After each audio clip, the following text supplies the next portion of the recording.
그런 말 들어보셨습니까? 아이를 낳기 위해서는 피를 흘려야 하지만 아이를 키우기 위해서는 피를 말려야 한다. 다시 한번 말씀드립니다. 아이를 낳기 위해서는 피를 흘려야 하지만 아이를 키우기 위해서는 피를 말려야 한다. 우리 자녀를 키워보신 분들은 다 가슴에 와 닿는 말이죠. 그만큼 아이를 키운다는 것이 어렵다는 것입니까? 쉽다는 것입니까? 그만큼 어렵다는 말씀입니다. 변화와 성숙은 하루아침에 이루어지는 것이 결코 아닙니다. 그러하기에 모두가 변화하고 성숙되어지는 것은 그만큼 값진 것입니다. 자녀를 낳는 것은 순간이지만은 그 아이들이 성장하기까지, 변화하기까지, 원숙해지기까지는 많은 시간들이 걸린다는 걸 우리 모두는 너무나 잘 알고 있습니다. 육체적 성장뿐만 아니라 성숙해지고 원숙해지려면 일평생이 걸린다는 그런 사실을 우리 모두 너무나 잘 알고 있기 때문에 아이를 낳는 것은 피를 흘려야 하지만 아이를 키울 때는 피를 말려가면서까지 수고로움이 필요하다 하는 말씀입니다. 역시 마찬가지 목회자의 안타까움은 성도들이 신앙생활을 오래 하였음에도 불구하고 여전히 어린아이로 남아있는 모습을 볼 때 가장 안타까움을 느끼게 되는 것입니다. 여러분 잘 알고 있는 후안 카를로스 오르티즈라는 목사님이 계시는데 많은 사람들에게 영향력을 미치고 있는 그 목사님이 이런 얘기를 했습니다. 오늘날의 교회는 가득 차 있다고 그랬습니다. 뭘로 가득 차 있느냐? 신생아로 가득 차 있다. 아이들이 있고 중고등부가 있고 청년부가 있고 어른들이 되고 이렇게 해야 되는데 오늘날 교회에 신생아들로 어린아이들로 가득 차 있다. 주일학교가 많이 생기는 거야 너무 감사한 일이지만 그게 아니라 교회 온 지 오래됐는데도 불구하고 여전히 신생아로 있다, 그 말씀을 지금 얘기하고 있는 것입니다. 신생아실 어린아이들이 가득한 곳은 시끄럽고 일이 많고 일일이 한 명 한 명 기저귀도 갈아줘야 되고 우유도 먹여줘야 되고, 어린아이들은 우리가 알다시피 이기적입니다. 자기중심적이에요. 자기를 중심으로 온 세상이 존재하는 게 어린아이입니다, 여러분. 그러나 성장하고 성숙하고 커질수록 다른 사람을 배려하고 내 중심이 아닌 다른 사람의 중심으로 살아가는 게 우리네 아름다운 신앙의 삶이 되는 거죠. 그러나 오늘날 교회에 후안 카를로스 오르티즈 목사님은 뭘로 가득 차 있다? 신생아들로 가득 차 있다, 그렇게 말씀하시면서 계속해서 그 목사님은 말씀하고 있습니다. 교회 학교가, 다시 말하면 교회가 학교가 되고 훈련소가 되어야 되는데, 우리 신광두레교회도 마찬가지. 우리 신광두레교회는 학교가 되고 또 훈련소가 되어서 누가 오든지 처음에는 아무것도 몰랐는데 이 교회 신앙생활을 통해서 나도 모르게 부쩍 성장하고 변화되고 성숙해지고 그런 교회가 되어야 되지 않겠습니까? 우리 교회는 또 그렇게 되어야 될 것입니다. 그런데 여전히 그 후안 카를로스 오르티즈 목사님은 교회가 학교가 되고 훈련소가 되어야 되는데 여전히 산부인과로 남아있다는 거예요. 산부인과 병원이 되고 있다. 여전히 신생아들로 가득 차서 변화하지 못하는 그런 모습을 지적하고 있다는 말씀이죠. 그게 바로 오늘날 우리 교회의 안타까운 현실이라는 것을 얘기하고 있는 거죠. 자, 누가복음 9장 23절은 우리는 어떠한 사람들이 되어야 되는지를 얘기하고 있습니다. 또 무리에게, 시작, 또 무리에게 이르시되 아무든지 나를 따라오거든 자기를 뭐하고 부인하고 날마다 제 십자가를 지고 나를 따를 것이니라.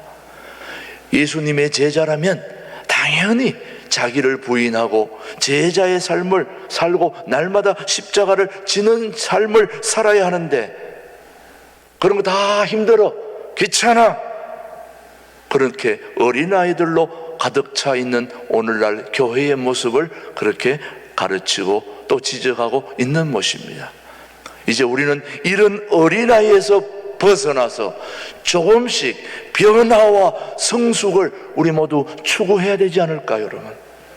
그렇다고 여러분이 여전히 어린아이로 남아있다는 얘기가 아니라 오늘날 우리 자신의 모습을 한번 돌아보아서, 아직도 내가 교회는 많이 다녔지만 여전히 어린아이의 모습이 남아있지 않는가를 한번 돌아보자는 얘기지, 뭐 또 열심히 또 변화되고 성숙되어지는 삶을 살고 있는 분들도 있겠지요. 그러나 오늘 적어도 변화와 성숙을 추구해야 할 것이 많은데도 불구하고 여전히 어린아이의 모습으로 남아있지 않는가 하늘 뒤돌아보는 그런 시간들이 되기를 바라는 거죠. 여러분, 변화와 성숙을 추구해야 되는 것이 신앙생활의 중요한 것이 되어야 되는 것인데, 우리 모두가 변화되고 성숙되어야 되는데 그 변화와 성숙을 막는 장애물이 하나 있는데, 그게 뭐냐 하면은 바로 게으름과 조급함입니다. 이 게으름과 조급함, 이게 바로 현대인들의 특징입니다.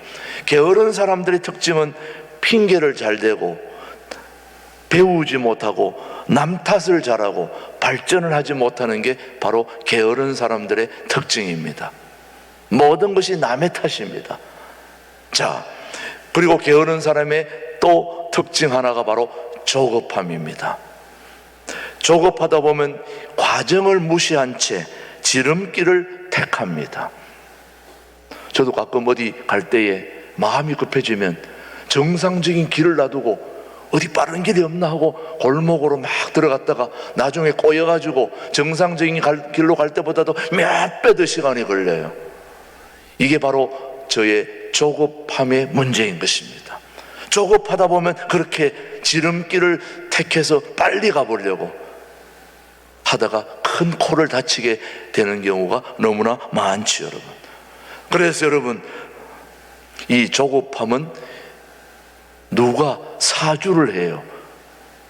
마귀가, 사탄이 조급함을 재촉하고 또 사주를 하고 거기 넘어가다 보면 그냥 나도 모르게 넘어가서 어려움을 겪게 되는데, 하나님의 나라는 철저하게 씨앗의 원리를 따라 움직이는 것이 하나님의 나라입니다. 결코 조급해서 이룰 수 있는 게 아닙니다. 자, 오늘 한번 말씀을 마가복음 4장 26절로 말씀을 한번 보십시다. 하나님의 나라가 어떻게 이루어지는지. 또 시작. 또 이르시되 하나님의 나라는 사람이 무엇을 씨를 땅에 뿌림과 같으니 그가 밤낮 자고 깨고 하는 중에 씨가 나서 자라되 어떻게 그리 되는지를 알지 못하느니라. 땅이 스스로 열매를 맺되 처음에는 싹이요, 다음에는 이삭이요, 그 다음에는 이삭의 충실한 곡식이라. 그 다음에 시작. 열매가 익으면 곧 낫을 대나니 이는 추수 때가 이르렀음이니라. 지금 예수님은 하나님 나라에 대해 말씀하시면서 씨를 뿌리고 씨가 자라는 과정을 지금 설명하고 계시는데, 먼저는 뭐가 나은 겁니까? 싹이 나고, 싹이 나서 자라고, 그 다음에 열매를 맺고 추수하는 그 모든 과정을 말씀하고 계시는 것입니다. 그러니 변화와 성숙을 위해서는 게으름과 조급함을 모두 경계해야 되는 겁니다. 우리 교우들은 게으름과 조급함을 경계할 수 있는 그런 지혜 있는 성도들이 되기를 바라는 거죠. 그렇게 되기를 바랍니다, 여러분. E.M. 바운즈라고 하는 유명한 분이 이런 말을 했습니다. 한 사람의 설교자가 만들어지는 데는 적어도 20년이 걸린다, 그렇게 얘기했습니다. 자, 찰스 스펄전이라고 하는 유명한 설교가가 있는데, 이 찰스 스펄전은 16살 때부터 설교를 시작했던 그런 유명한 부흥사입니다.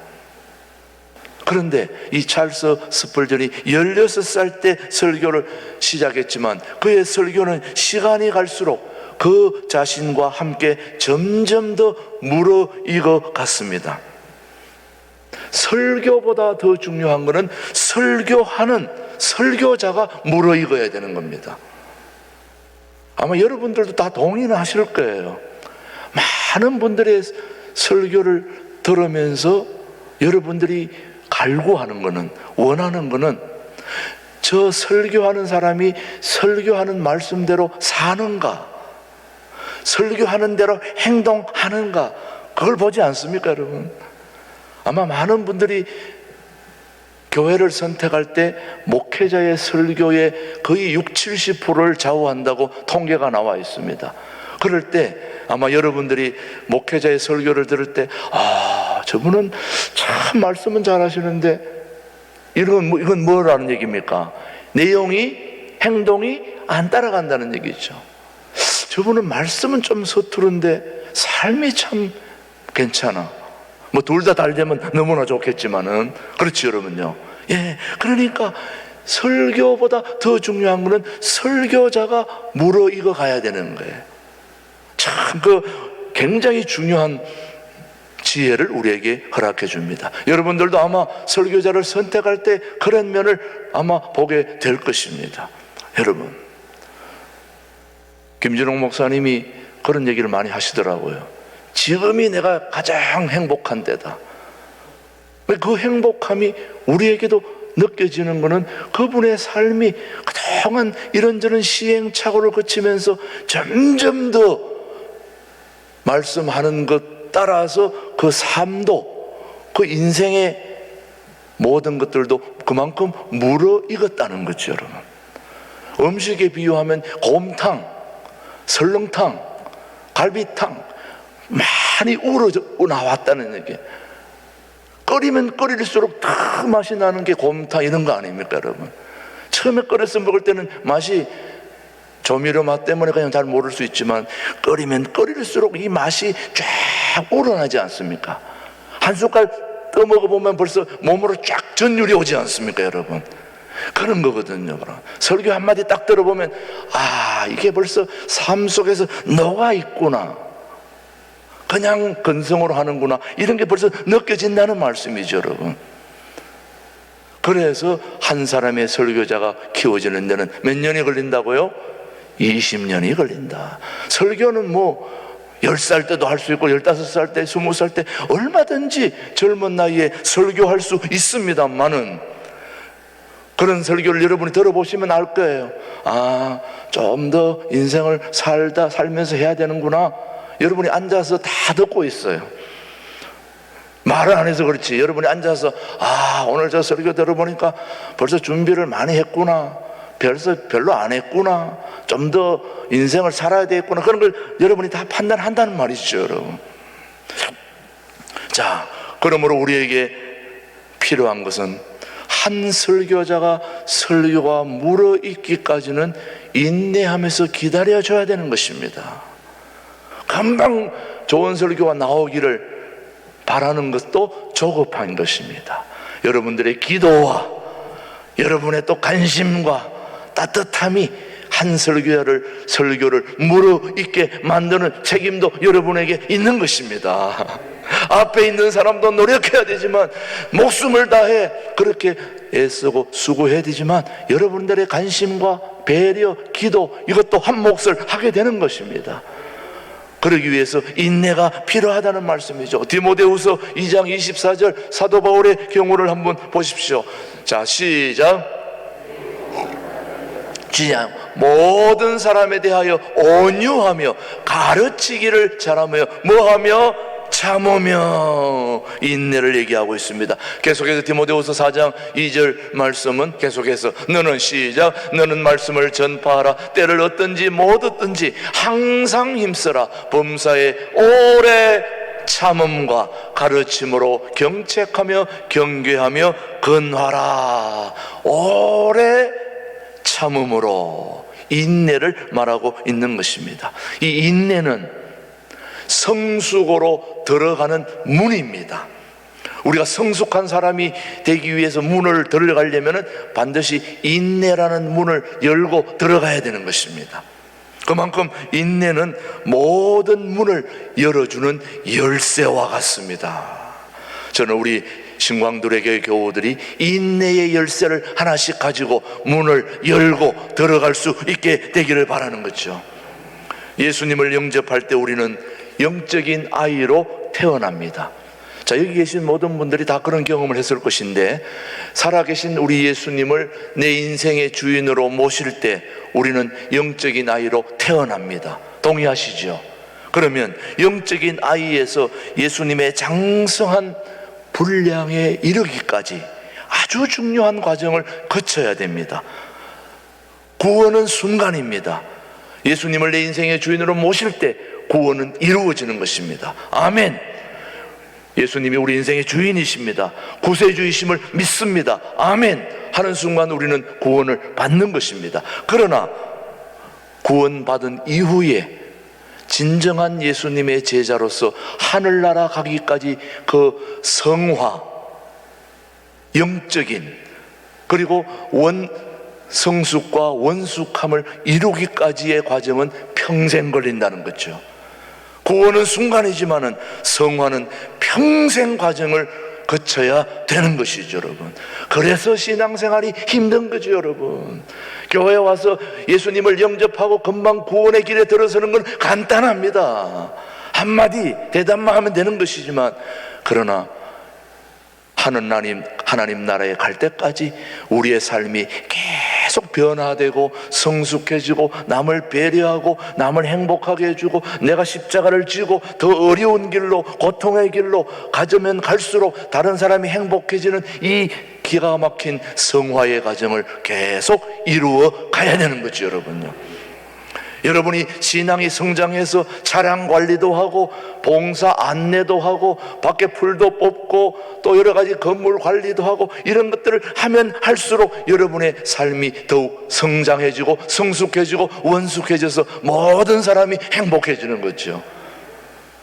달랑주일에 와서 앉아있다가 쏙 가는 그런 신앙은 아직 어린아이의 신앙에 불과하다라는 것을 기억하시면서, 아이고 오늘 나는 그런 사람인가, 또 너무 그렇게 생각하지 말고 그렇다 하는 얘기를 하고 있는 겁니다. 좀 더 우리의 삶이 성숙해지고 원숙해지려면 자전거를 탈 때 그냥 올라타고 있으면 자전거가 갑니까? 넘어집니까? 페달을 밟아야 하듯이 봉사와 헌신과 수고를 해야 나아가는 것입니다. 타고 앉아서 가만히 있으면 넘어지는 겁니다. 자, 그런 우리의 삶을 생각하면서 갓 태어난 어린아이는 무력하고 무지하고, 또 어린아이는 엄마와 아빠의 도움을 받아야 제대로 자라고 정상적으로 성장하는 법입니다. 마찬가지 신앙생활도 그렇습니다. 우리 아기 예수님을 영접하는 순간 우리의 영혼은 어린아이와 같습니다. 그렇기에 어머니와 아버지 같은 역할을 해주는 영적 안내자의 도움을 받아야 합니다. 영적 안내자 없이 신앙생활하는 것은 마치 어린아이가 혼자 있는 것처럼 홀로 된 것과 같습니다. 그것은 참으로 위험한 일입니다. 그래서 하나님은 우리가 영적으로 잘 성장할 수 있도록 영적 안내자들을 세우셨다는 말씀이죠. 여행을 해보신 분들은 알겠지만은 여행의 관건은 가이드를 잘 만나는 일입니다.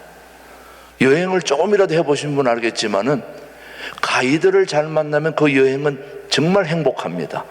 그러나 가이드 잘못 만나면 참 힘들어요. 그래서 어디를 여행 가든지 여러분이 꼭 기도해야 될 것은 이번 여행에 좋은 가이드, 안내자를 만나게 해 주십시오. 제가 여행지에 좀 살다 보니까 가이드를 하게 되었는데, 가이드를 하면서 굉장히 많은 것을 느끼게 되었는데, 가이드 하는 모습들을 제가 보게 되는데, 똑같은 그 어디 여행을 하든 간에 꼭 필수 코스가 있습니다. 이 나라에 가면 여기 꼭 가야 되고, 저 나라 가야 되면 여기를 꼭 가야 되는 데가 있어요. 그런데 여행 가이드를 하다 보면, 안내를 하다 보면 가이드들끼리 많이 만나게 되잖아요. 그러면 다른 사람이 가이드 하는 걸 들어보잖아요. 그런데 들어보면은 정말 엉터리 같은 가이드도 있고 진짜 제대로 하는 가이드도 있고, 그런 걸 만나게 돼요. 그러면서 어떤 가이드들은 그렇게 해요. 보면 차를 몰고 와가지고, 자, 내려서 한번 돌아오세요, 제가 기다리고 있을게요, 이렇게 하는 가이드가 있는가 하면은 딱 내려가지고 문을 자기가 딱 열어주고 한 분 한 분 딱 안내가지고 다니면서 사진도 찍어주고 상세하게 얘기를 잘 해주고, 혹시 넘어지지는 않나, 다치지는 않나, 그리고 이 장소는 이런 것을 꼭 아셔야 됩니다, 그런 것도 알려주고. 자, 이렇게 하는 사람이 가이드 잘하는 사람입니까? 다녀오세요, 이런 사람이 잘하는 겁니까? 그래서 가이드, 안내자는 매우 중요합니다. 자, 사람의 일도 그러하거니와 우리의 영혼을, 죽고 사는 문제를 안내하는 영적 안내자는 얼마나 중요할까요? 여러분의 영혼을 책임지는 영적 안내자는 너무너무 중요한 것입니다. 그래서 오늘 제가 설교의 요점은 바로 영적 안내자의 중요성을 제가 말씀드리고 있는 것입니다. 하나님은 우리가 영적으로 잘 성장할 수 있도록 영적 안내자들을 세워두셨단 말이죠. 사람이 변화하고 성숙한 일은 하나님이 하는 일입니다. 사람이 변화하고 성숙하는 것은 사람이 할 수 있는 게 아닙니다. 하나님이 할 수 있는 일입니다. 그러나 그렇게 할 수 있도록 사람이 그 일을 도와야 된다는 거죠. 도와야 된다. 그 일을 돕는 사람이 영적 안내자입니다. 영적 안내자의 일은 마치 의사가 하는 일과 같습니다. 여러분, 수술은 누가 합니까? 사람이 합니까? 하나님이 하십니까? 수술은 사람이 하죠. 메스를 들고 칼을 들고 자르고 찢고 봉합하고 그런 거 다 하는 건 사람이 하는 거예요. 사람이 수술하고 마지막 다 꼬매는 것까지 다 하고 나면 그 살이 붓게 하고 치유되고 깨어나게 하는 건 누가 하는 거예요? 의사가 하는 일입니까? 아니에요. 하나님이 하는 일이에요. 그러나 그 모든 수술을 째고 봉합하고 하는 모든 것은 사람이 하는 거죠, 여러분. 그런 걸 다 잘해놔도 숨을 쉬지 못하고 깨어나지 못하면 수술 잘한 겁니까? 못한 겁니까? 그래서 의사들도 예수를 안 믿어도 신한데 기도한다는 거죠. 제가 수술한 사람이 꼭 깰 수 있도록 도와주세요. 물론 우리 신앙인은 하나님께 도움을 구하지만, 왜? 의사가 할 수 있는 일은 한계가 있기 때문에 그렇습니다. 그러므로 우리가 다 수술하고 제대로 해도 그 상처를 치유해 주시고 회복해 하시고 살아나게 하시는 분은 하나님이 하시는 거죠, 여러분. 그러나 그 하나님의 일을 우리가 도우는 사람을 안내자라고 합니다. 세상에는 세상 안내, 세상 가이드이고, 영적인 일은 영적 안내자, 영적 가이드가 그 모든 걸 하게 되는 거죠. 그런 의미에서 볼 때 영적 안내자의 대표 선수 중에 한 분이 바로 사도 바울입니다. 사도 바울은 영적 안내자의 삶을 살았는데, 영적 안내자의 역할을 분명하게 이해해 주는 말씀이 고린도전서 3장을 우리가 보시면은 정말 사도 바울이 영적 안내자의 삶을 어떻게 살았는지, 그런즉 시작. 무엇이며 바울은 무엇이냐? 그들은 주께서 각각 주신 대로 너희로 하여금 믿게 한 사역자들이니라. 나는 뭐 했고? 심었고, 아볼로는 물을 주었으되 오직 하나님께서 뭐하게 하시나니 자라나게 하셨나니 그런즉 심는 이나 물 주는 이는 아무것도 아니로되 오직 자라게 하시는 이는 하나님뿐이니라. 심는 이와 물 주는 이는 한 가지이나 각각 자기가 일한 대로 자기의 상을 받으리라. 우리는 하나님의 뭐 자들이요? 동역자들이요. 너희는 하나님의 밭이요 하나님의 집이니라. 지금 이거는 사도 바울이 쓴 말씀이기 때문에 자기를 얘기하는 거기 때문에 굉장히 겸손하게 얘기를 했습니다. 자신의 역할을 사도 바울은 너무나 잘 알고 있었습니다. 그가 심었고 아볼로가 물을 주었지만 이 식물을, 이 나무를 자라게 하시는 이는 누구라고요? 하나님이시다. 신앙생활을 처음 시작할 때는 아무것도 모릅니다. 사실은 말씀을 읽어도 잘 몰라요. 오늘 사도행전 8장 본문을 보면 에디오피아 여왕 간다게의 모든 국고를 맡은 아주 근세 있는 내시 한 사람이 있었는데, 이 내시가 예루살렘에서 내려오다가 선지자 이사야의 말씀을 읽고 있었는데 그 말씀을 깨닫지 못했습니다. 처음 읽었으니까 당연히 깨닫지 못하겠죠. 여러분, 이사야서 교회 처음 온 사람은 당연히 모를 테고, 여기 꽤 신앙생활 하신 분들도 아마 이사야서 말씀을 금방금방 이해하는 사람이 많지는 않을 겁니다. 읽어보신 분들 알겠지만. 그런데 처음 신앙생활 하신 분들이 이 이사야를, 이 에디오피아 간다게의 국고를 맡은 이 내시가 이사야서를 처음 읽었는데 어떻게 알 수 있겠습니까? 그래서 바로 빌립을 만나서 대화하는 장면을 오늘 보시면, 오늘 바로 본문 말씀 사도행전 8장 30절, 빌립이 시작. 빌립이 달려가서 선지자 이사야의 글 읽는 것을 듣고 말하되, 읽는 것을 뭐 하느냐? 깨닫느냐. 다시 말하면 이사야 성경 말씀을 이 내시가 읽고 있는데 그 말씀을 이해하느냐 깨닫느냐 하고 물었더니 그 내시가 무슨 대답을 했느냐. 31절 본문입니다. 시작. 대답하되 지도해 주는 사람이 없으니 어찌 깨달을 수 있느냐 하고 빌립을 청하여 수레에 올라 같이 앉으라 하니라. 뭐 하는 사람이 없다고요?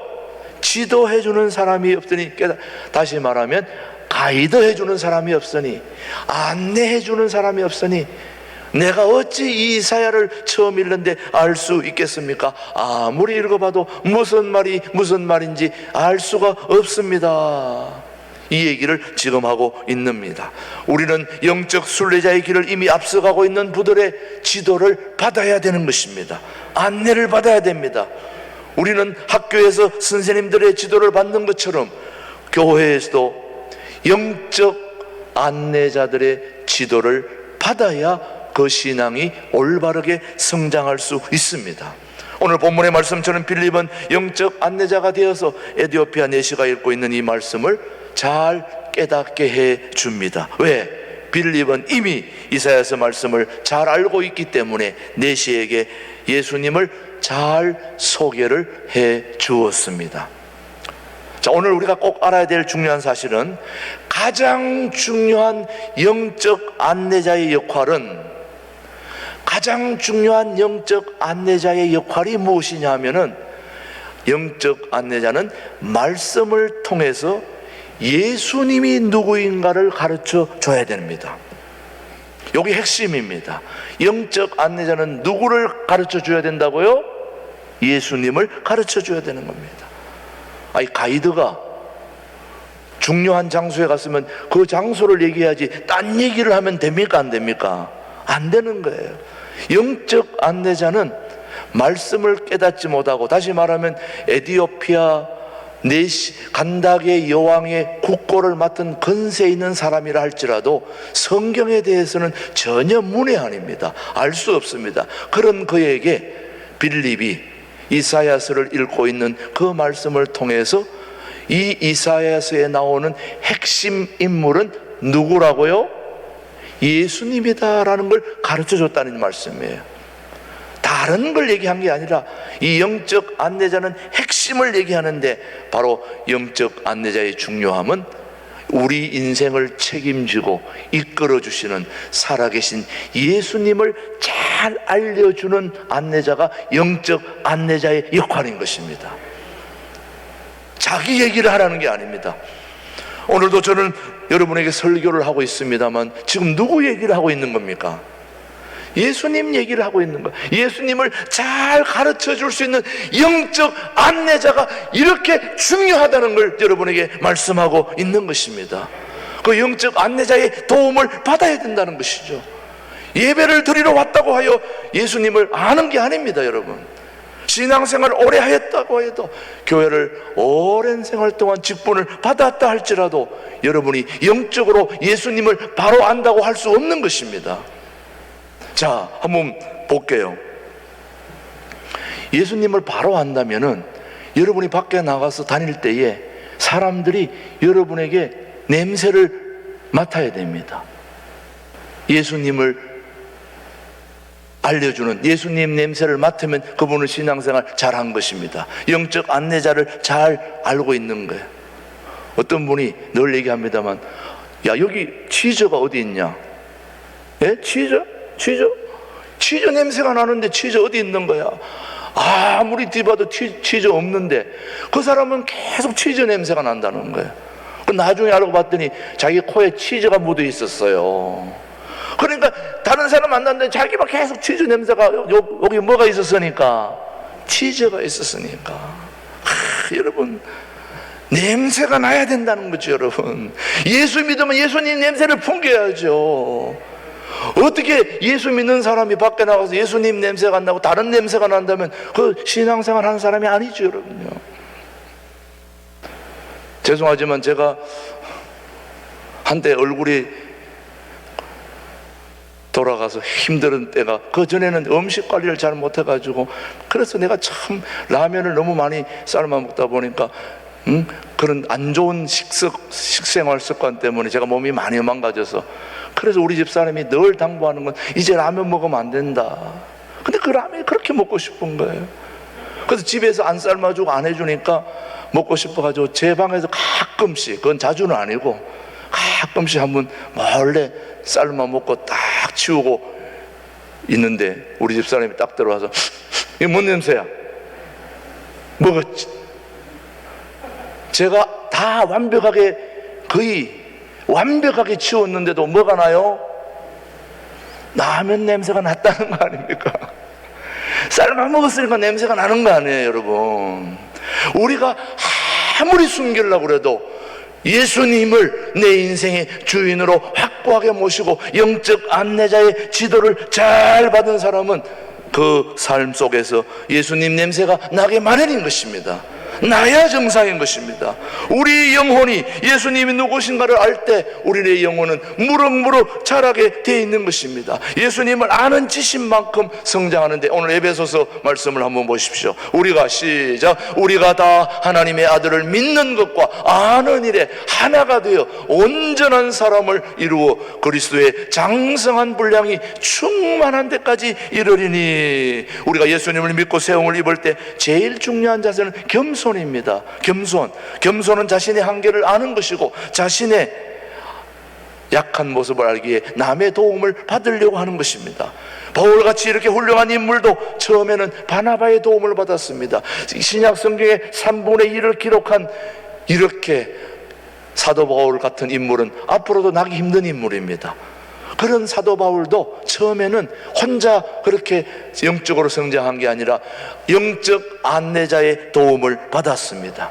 사도 바울은 많은 사람에게 미움을 받았던 사람들, 왜냐하면 핍박을 많이 했기 때문에. 그래서 아무도 사도 바울을 원치를 않았어요. 그런데 그 사도 바울이 중요한 자리에 갈 수 있도록 결정적인 영적 안내자의 도움을 한 사람이 바로 사도행전 9장 26절, 누구인지 한번 확인해 봅시다. 시작. 사울이 예루살렘에 가서 제자들을 사귀고자 하나 다 뭐하여?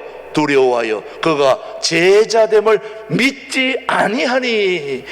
그러나 누가요? 바나바가 데리고 사도들에게 가서 그가 길에서 어떻게 주를 보았는지와 주께서 그에게 말씀하신 일과 다메섹에서 그가 어떻게 예수의 이름으로 담대히 말하였는지를 전하니라. 여러분, 바나바는 정말 훌륭한 영적 안내자였습니다. 왜? 자신보다 더 훌륭한 인물을 인도하였던 사람이 바로 이 바나바였습니다. 사도행전 11장을 보면은 여러분, 바나바가 얼마나 중요한 일을 했는지, 안디옥 교회를 담임했을 때에, 자 25절 시작. 바나바가 사울을 찾으러 다소에 가서 만남에 안디옥에 데리고 와서 둘이 교회에 1년간 모여있어 큰 무리를 가르쳤고, 제자들이 안디옥에서 비로소 그리스도인이라 일컬음을 받게 되었더라. 이 바나바가 중요한 것은 자기보다 더 훌륭한 사도 바울을 초청해서 자기 교회에 그 사람을 설교를 하게 하고 성경을 가르치게 했다는 말씀입니다. 여러분, 요즘 목회하시는 분들 잘 보세요. 나보다 더 뛰어난 사람이 오면 자기가 죽기 때문에 그런 일을 잘 안 합니다.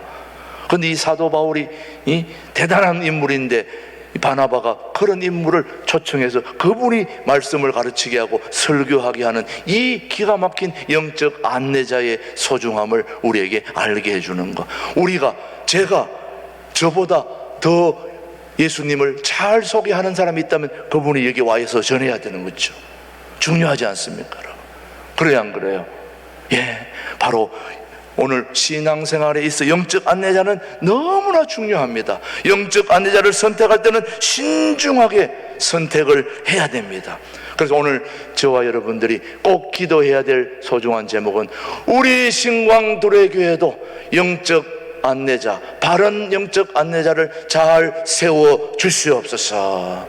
그런 영적 안내자를 통해서 우리 모두가 예수님을 바로 제대로 알 수 있는 은혜를 달라고 기도하는 여러분들이 될 수 있게 되기를 바랍니다. 여러분, 그럼 어떤 분들이 영적 안내자들인가 다음 시간에 살피겠습니다. 기도하겠습니다. 하나님 아버지, 감사합니다. 오늘 영적 안내자의 중요함을 우리 모두가 말씀을 통해 깨닫게 해주시니 감사합니다. 우리 모두 신광두레교회의 영적 안내자를 바로 세워주시옵시고, 바로 세워진 영적 안내자를 통해서 신앙생활을 바로 가르칠 수 있는 그런 살아 역사하는 교회로 우리 교회를 세워주시옵기를 예수님의 이름으로 기도드립니다. 아멘.